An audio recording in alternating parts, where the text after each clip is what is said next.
Alright, welcome back lads and lads to another beautiful morning down here in the flat farm. See behind me, I've got the 185 and the doubles on. We got them on yesterday. Mowed one paddock at the front just to get things tested out. Probably go start mowing another 2 paddocks up the back with Moat in it after lunch.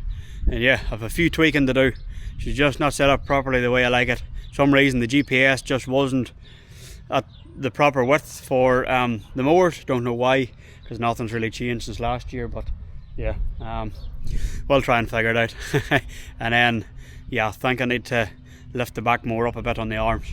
Yeah, like I say, it's just the tweaking until you get things set up, because I haven't used it since what I cut silage this time last year with the mowers. Didn't really do much baling last year, but yeah, went to start the 185 yesterday, and so she was sitting in the shade pretty much for the last 6 months since we used it to disc the crop paddocks up in autumn time.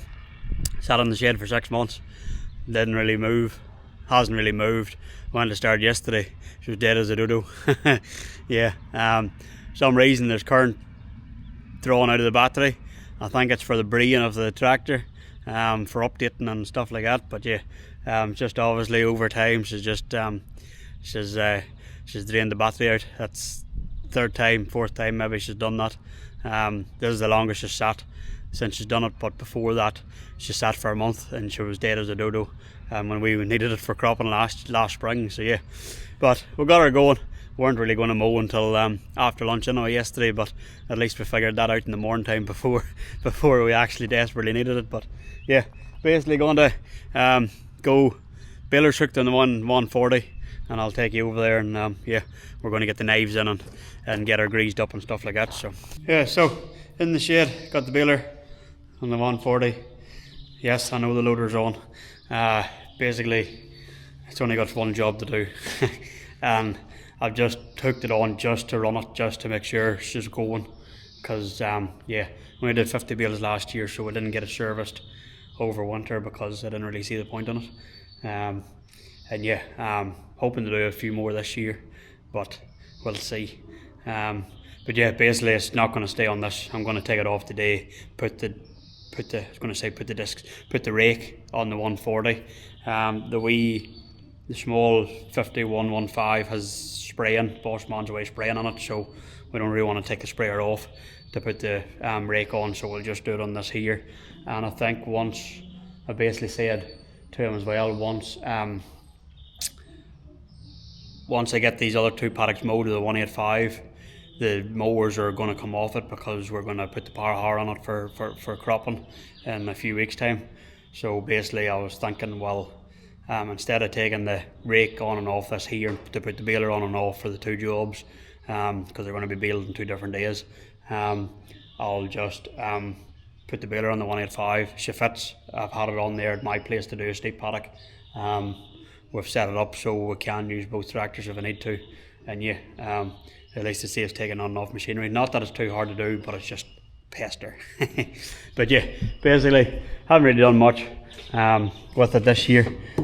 I'll give her an open up, and yeah, pretty much I've had that open. There's a few bits underneath it from me running it, and I suppose rats or whatever. Need to check the oil, probably put in a new grease cartridge, get the knives and the spacers in. I'm going to put half the knives in. I only have enough for half the knives. I've only got a few spare. I'll give them a sharpen up. Probably check the tyre pressures on these here. They should be fine. I had a flat tyre last year in one of them. But yeah, you'd never know sitting for a while. You just don't know. Now's the time to do it rather than get into the paddock and you see it's flat. And yeah, basically I really want to undo these to get it to get the air out of it, because it's always this one here that does it. I've done it a couple of times. That's the plastic, the wrap cutter. So it is basically comes out, pulls the wrap back and cuts it at the same time, and then it's meant to stay on like that far side. But yeah, we'll see. We'll see. inside we gave it a good clean out last year on the rollers and stuff with dry grass, so yeah, everything should be grand. I'll chuck some oil over the chains too when she's going, probably, because she only oils when you drop a bale out, or when she trips the net, I think it is the way this works. Just not 100% sure. I'm sure somebody will tell me that, but yeah, like I say, you probably haven't seen this baler, I don't think, actually, on the video on the channels. I'm not sure, can't remember.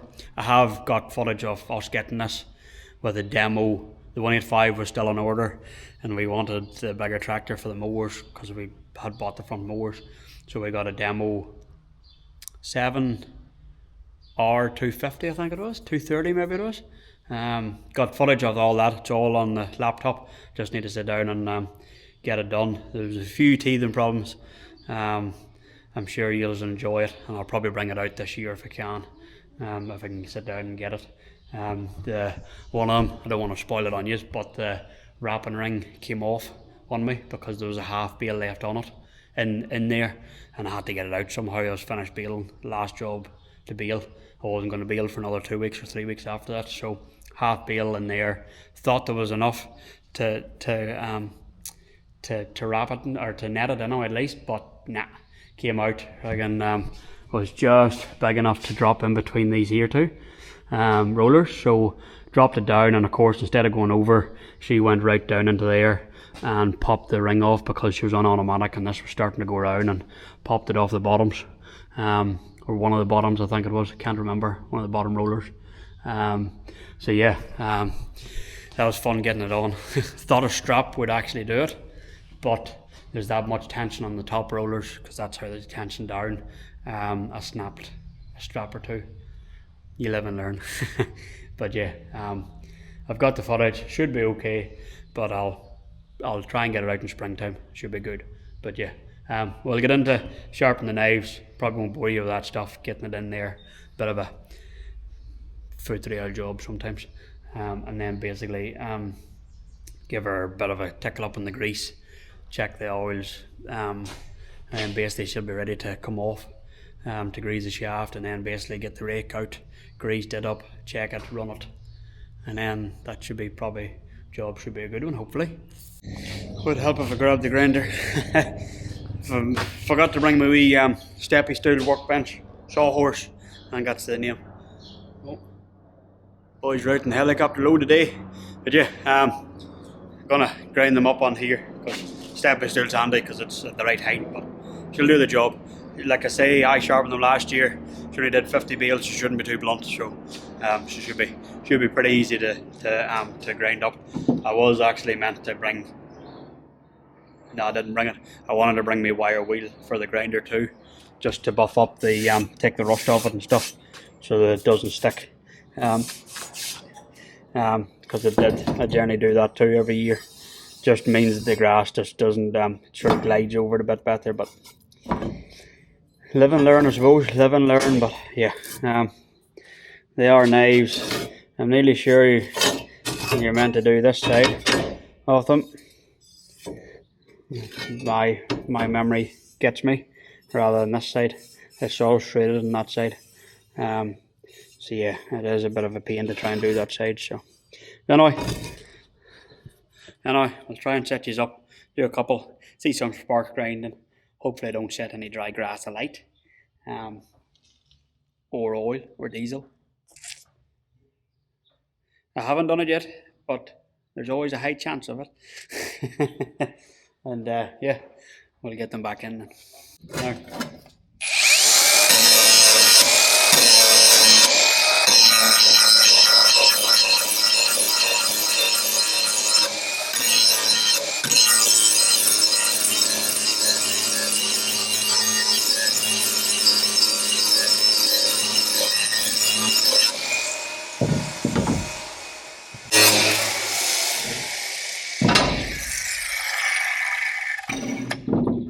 Now, that's us now, ready to go. Doesn't take that much to do it, just enough to brighten it up and tickle them basically.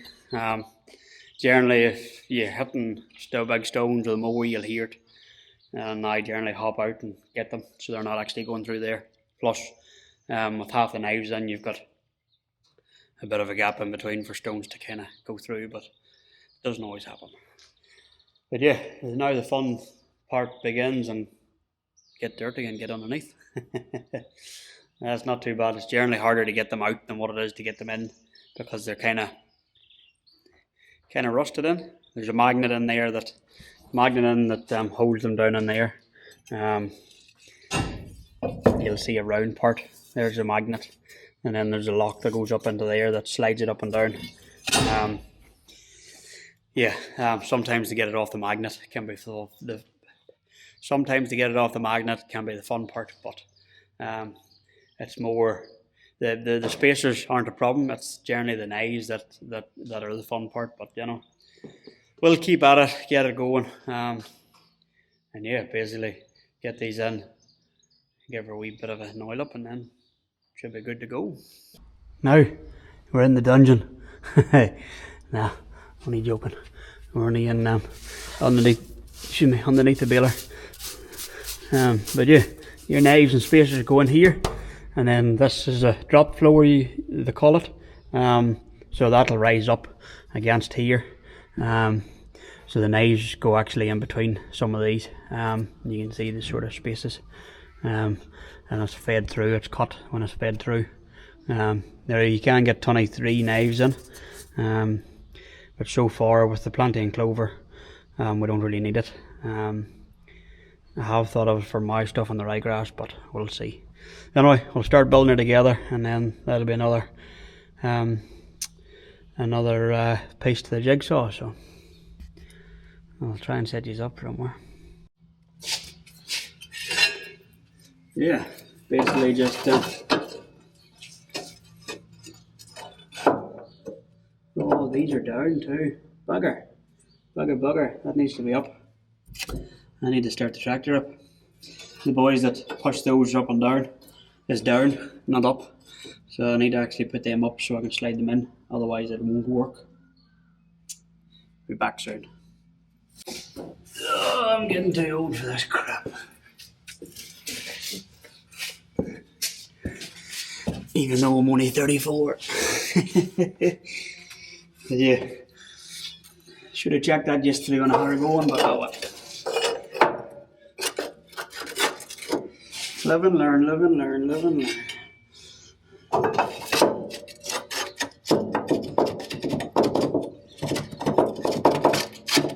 we go. It's pretty easy once you get it going. Spacers just stops the grass from going down into the slot, because it does do that. Anyway, between the knives and especially if you've got the knives down, it just sort of pushes into there. But not too bad. It's not too hard to get out. But yeah, a lot of contractors in New Zealand will basically sharpen their knives up at the start of the season, and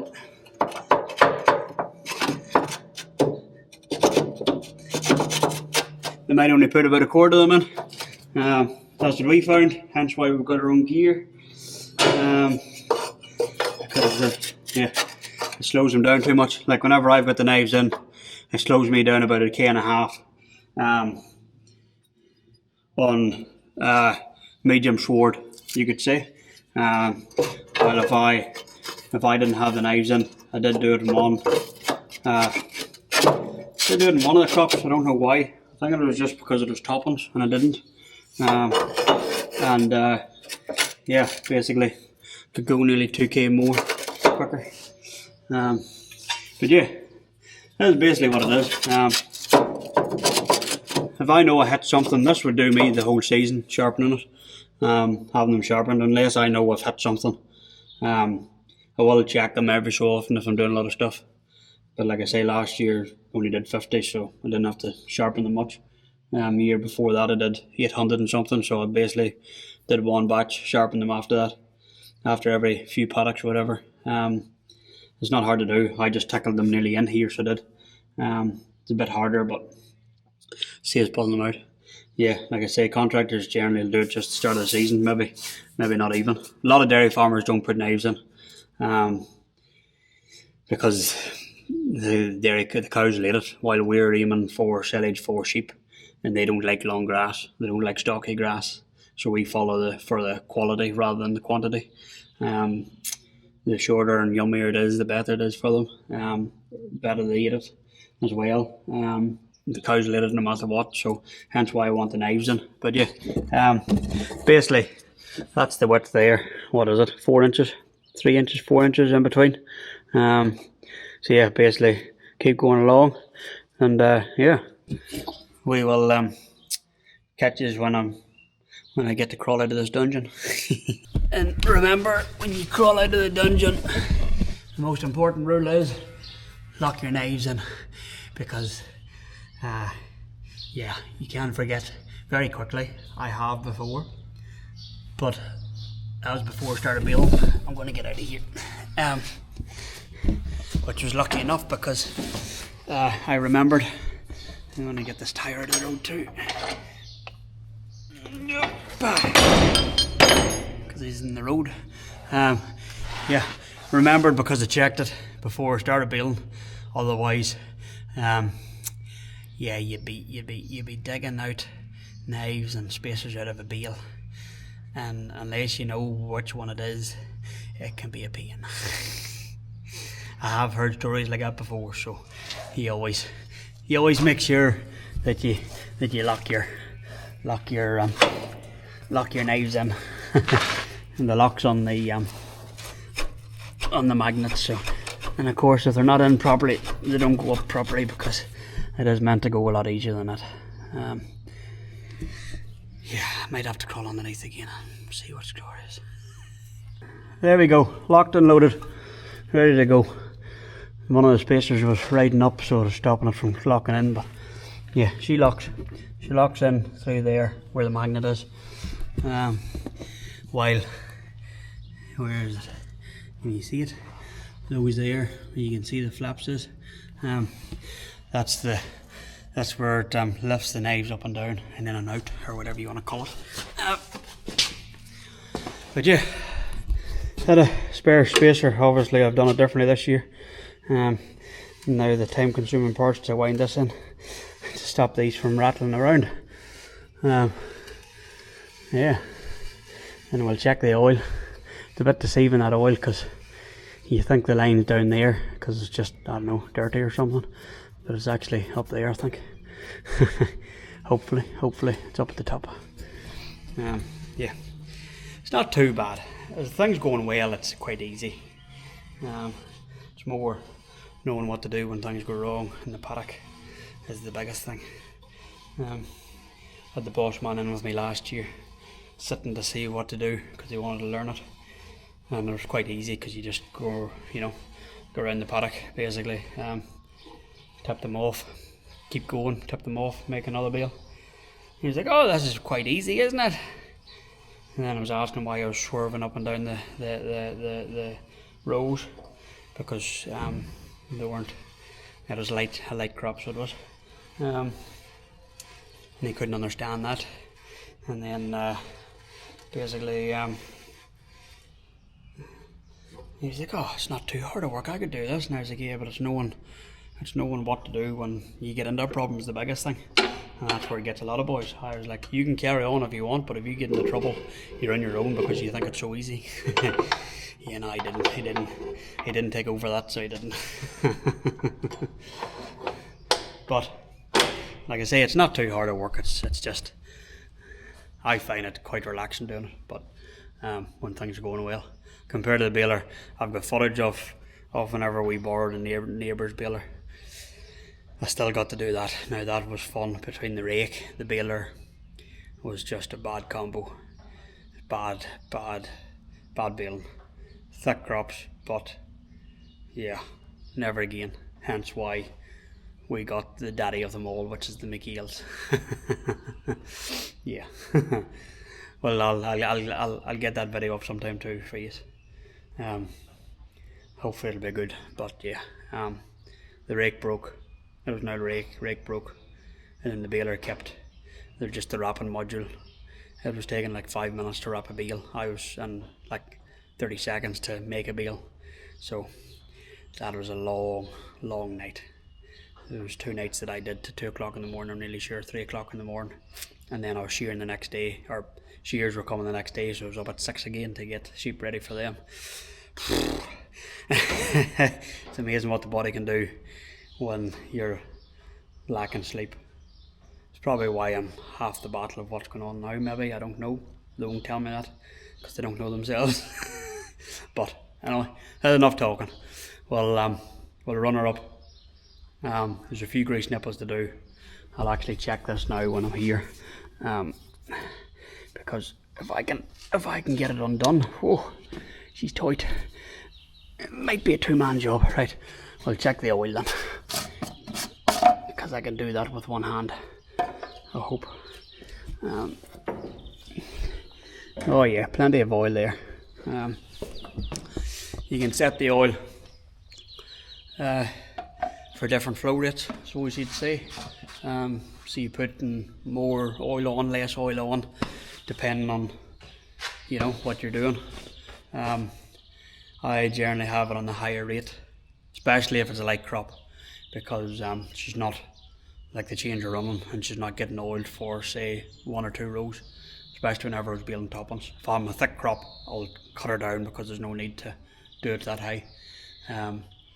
But yeah, basically you'll get about 400 bales out of 5 litres of oil. Same with the cartridge too, about 400 bales I think it is. That basically every time that door opens, she'll pump grease through. I think it's actually within the first 100 bales she'll pump the grease through, and then basically that's her greased up for the next time. But I'm just going to replace the cartridge now. She was done last year, but I'll do it now, just because she's been sitting, so she needs it, really. And there's a few other grease nipples to do, basically in there, tire, the roller, the tipping and the back bale, and pretty much that's all the greasing to do apart from the shaft. But I'll do that when it's off, because it's a pain, especially that universal joint, that what do you call that big sharp corner joint? Can't remember, there's a name for it. There's about 6 grease nipples in there. They're a pain, but yeah, it's not too bad. At least they're easy to get to. So anyway, we'll carry on, and yeah, I've lost my train of thought. We'll carry on. Oh, that nearly got me. There's like half a cartridge there.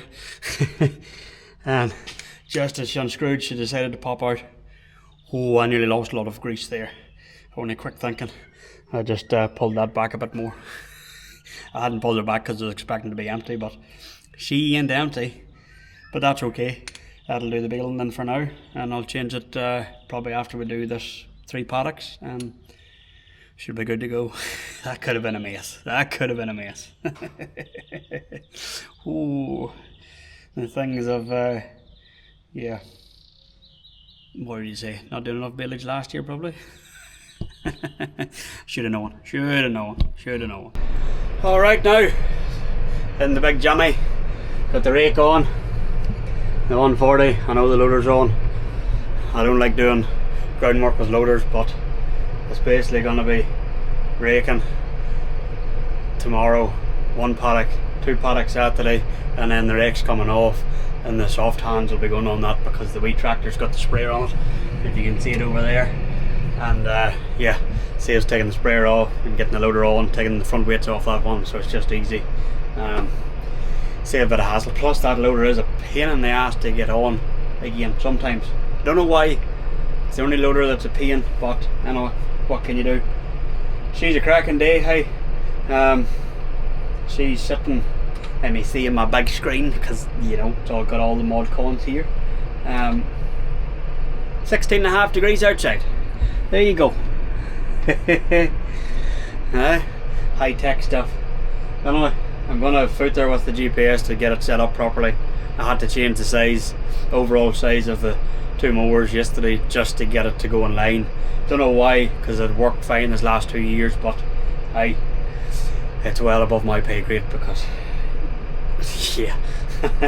But yeah, basically going to go down the back, start mowing 2 paddocks, and yeah, hopefully I can get some footage. A big cracking day for a drone. Jake are so high. It's a big cracking day for a drone. Somebody wants to sponsor me for a drone, I'll be happy enough. Just can't afford it yet. on my wish list. I just don't know if Santa's going to bring it this year or not, but maybe for my birthday. Maybe. Fingers crossed. Going very slowly because power lines. I hate power lines. Especially these ones. They're a pain. Absolute pain because they're so low. I hit those last year, year before, with the rake. Now I had 2 people standing watching me and giving me the thumbs up to say I'm okay. And I was in the 6330 Rob's tractor, and I was still going very slowly. And next thing, all I could hear was the big bang, cracks, and sparks coming up. And yeah, they just tipped the wire. One of the wires was hanging a wee bit low. Tipped it, blew the fuse. But of course, because it's a rake, one of the wires decided to go on one of the tines, underneath the tines. So I had to reverse back again, and of course it wasn't going what it was meant to. Oh boy, my heart was pumping then. I'd never forget it. And that was with 2 boys standing right in front of me, basically where this tractor's parked, giving me the thumbs up so they could see it properly. And then next thing, all I could see is them holding their heads in their hands, thinking, oh geez, what's going on here? A wee bit damp there. Oh boy. Pretty wet in the corner. Going alright, so it's a bit lighter over this side, but you can see the difference just in the colour. A wee bit damp in places, but not too bad. GPS makes it handy when it's going right. I just know the basics, what gets me through, and that's it. There's probably easier ways to do things for me, but nobody showed me. Salesman didn't know either, and I just don't have time to play with it because, you know, we're always under the pump. But yeah. Oh. She's damp, but she's travelling, so soon it's going to dry quicker, mowed in between the tyre tracks and rows and stuff compared to the way it is now because it's so dense, thick in the base. Yeah, the sun and heat just doesn't get there while with this here. By this time tomorrow that'll be dry, like so I might even be baling this Saturday, I'd say. Give it 2 days down if I can. What day is today? Thursday? Wednesday? Thursday? Something like that. But yeah, we'll see how it goes. But yeah, it's just a shame she doesn't turn around herself. Well, so it's finished now, apart from the old wee strip. Still just not 100%. Of another wee strip or 2 over there too, where you're crisscrossing, going the other directions. Don't know why, but yeah, other than that she's mowing pretty well. Just don't know what's going on. Obviously the width of this has changed or something, I don't know. Meant to bring tape measure with me today so I could check it as I start to mow. It'll give me the thing, but it's just not obviously set up right from the halfway from the yellow top hat to the centre of the 2 mowers. Cutting width, so I've messed about with it. I have made it smaller, but maybe I just need to make it a wee bit smaller again. See in the next paddock, but yeah. That's just basically done apart from tidying up the odd wee strip here and there, and that's it. So little Johnny's trying to grow a beard. With all the seed from the plantain and stuff. I'll have to blow that out. Now, try and get these onto here and up in the sky with a time lapse.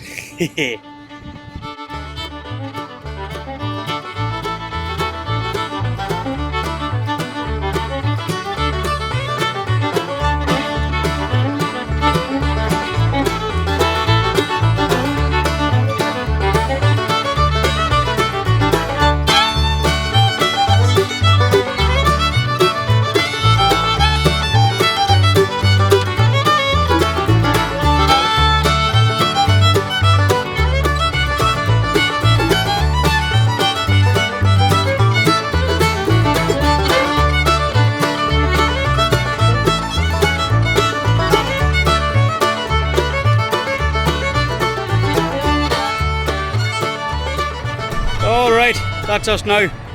We're all finished up, packed up, folded up, whatever you want to call it, ready to go home. I've cleaned up a lot of the wet stuff off her. She was quite damp grass, so I've just scraped a lot of it off, make it sort of half decent looking. Dear knows